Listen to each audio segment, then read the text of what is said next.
आज आपलं सगळ्यांचं परमभाग्य आहे की कितीही माणूस कसाही म्हणजे नाराज होऊन आला सुमधूर साक्षात सरस्वती स्वरूप असणाऱ्या ताईच्या रूपाने जर पडला तर मला वाटतं त्याचा स्वर ऐकल्याबरोबर घोर जात असतो, त्याचा घोर शिल्लक राहत नाही.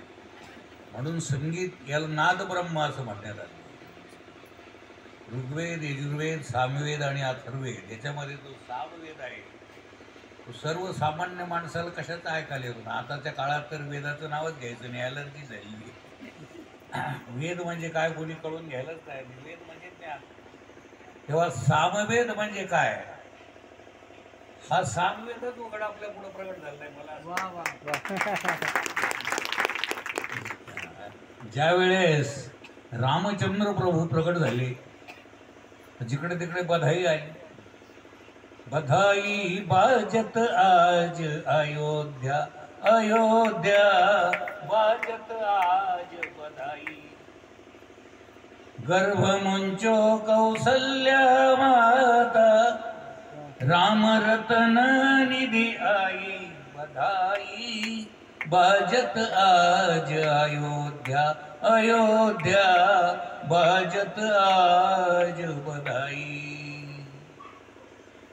वीर भई दशरथ के अंगन, वीर भई दशरथ के अंगन, सामवेद गीत गाई.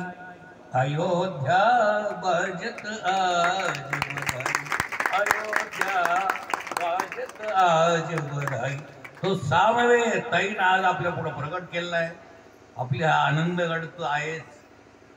आनंदगडावर खरं म्हणजे भारत माता स्वरूप असलं ते त्यांना म्हणणं आवडणार नाही.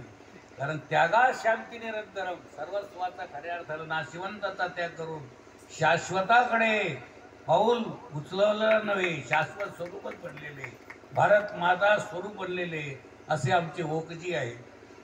हा पुण्य पावन घराणा आहे माझ्या दृष्टीने. खरं म्हणजे तर ते नुसते ओक नाही तर सगळ्याकरता ओके आहेत, नुसते ओके नाही तर हे आपलं परम भाग्य. विनोदाचा भाग सोडून द्या. वस्तुस्थिती योगायोगानं त्यांचं माझा प्रसंगानुसार गोपात्याच्या याच्या वेळेस एकदा भेट झाली.